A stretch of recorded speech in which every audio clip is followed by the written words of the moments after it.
அனைவருக்கும் வணக்கம்.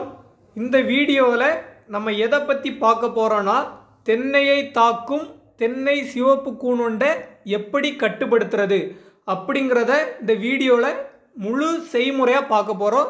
வீடியோவை முழுவதுமாக பாருங்கள். அதாவது தென்னை சிவப்பு கூனுண்டு நம்ம தென்னை மரத்தை தாக்கிச்சுன்னா நம்ம தென்னை வயல் முழுவதுமே அழிக்கும்.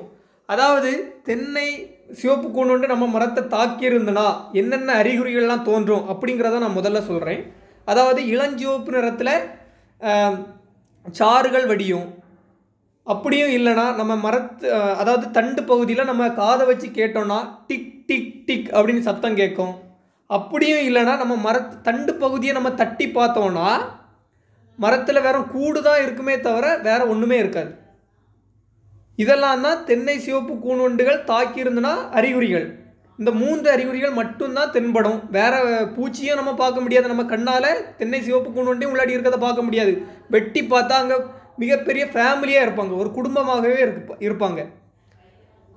அப்போது தென்னை சிவப்பு கூனுண்டை நம்ம கட்டாயம் கட்டுப்படுத்தணும். கட்டுப்படுத்தலைன்னா நம்ம தென்னை வயலை மொத்தமாக அழிக்கும். அதோடு மட்டும் இல்லாமல் தென்னை நாளடைவில் சாஞ்சிரும். அப்போ நமக்கு எந்த பயனுமே இல்லை. அப்போ கட்டுப்படுத்தணும்னா என்ன பண்ணணும் அப்படிங்கிறத பார்க்கலாம்.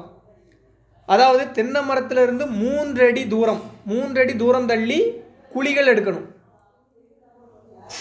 அதாவது 3 அடி தள்ளி குழிகள் எடுக்கணும். அதில் இளஞ்சிவப்பு நிற வேர்களை பார்க்கணும். இந்த மாதிரியான இளஞ்சிவப்பு நிற வேர்களை பார்க்கணும். அதில் என்ன பண்ண போகிறோன்னா மானோக்ரோட்டோபாஸ் அப்படிங்கிற மருந்தை கட்ட போகிறோம். அதாவது மானோக்ரோட்டோபாஸ்னால் வேறு ஒன்றும் இல்லை. மானோக்ரோட்டோபாஸுங்கிறது ஒரு பூச்சிக்கொல்லி. அது எல்லா விதமான உரக்கடைகள்லையும் கிடைக்கும். அங்கே நம்ம மானோக்ரோட்டோபாஸ் அப்படின்னு கேட்டோம்னா கட்டாயம் தருவாங்க. அப்போது நம்ம எந்த அளவில் தண்ணியும் மருந்தையும் கலக்கணும் அப்படிங்கிறத பார்க்கலாம். அதாவது 15 மில்லி மானோக்ரோட்டோபாஸ் மருந்தும், அதே போல் 1:1 ரேஷியோ 15 மில்லி தண்ணீரும் சேர்த்து வேர்களில் கட்டணும்.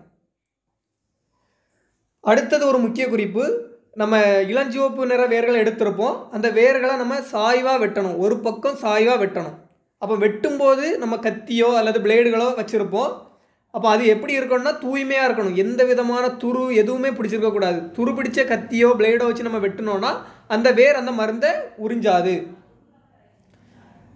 மிகவும் கவனம், அந்த இளஞ்சிவப்பு நிற வேர்களில் தான் கட்டணுமே தவிர முதிர்ந்த வேர்களில் கட்டக்கூடாது. இளஞ்சிவப்பு நிற வேர்களில் கட்டினாதான் அந்த மருந்தை உடனே மரத்துக்கு எடுத்து செல்லும். அப்போ நம்ம இந்த மாதிரி ஒரு பாலித்தீன் பையில் வச்சு நம்ம கட்டுறோம்.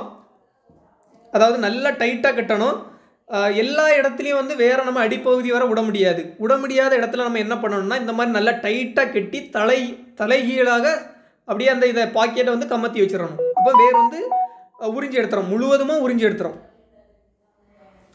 அடுத்தது ஒரு முக்கிய குறிப்பு என்னென்னா, மானோக்ரோட்டோபாஸ் மருந்தை நம்ம கட்டும்போது தேங்காய்களை அறுவடை பண்ணிட்டு தான் கட்டணும். எதனாலனா இது ஒரு பூச்சிக்கொல்லி, விஷத்தன்மை வாய்ந்தது. அப்போது என்ன ஆகும்னா மரம் முழுவதுமே விஷத்தன்மை ஆகும். அப்போது நம்ம காய்களை அறுவடை பண்ணிட்டு தான் நம்ம கட்டணும். இதோட வீரியம் பார்த்தோம்னா சரியாக 40 நாள் வரை இருக்கும். 40 நாளுக்கு பிறகு நம்ம அடுத்த காய்களை அறுவடை பண்ணலாம். முதிர்ந்த காய்களை அறுவடை பண்ணிட்டு தான் இந்த மருந்தை நம்ம கட்டணும். அடுத்தது நமக்கு காய்கள் எப்போ கிடைக்கும்னா 2 மாதங்களுக்கு பிறகு தான் கிடைக்கும். அதனால் நமக்கு எந்த விதமான பிரச்சனையும் இல்லை.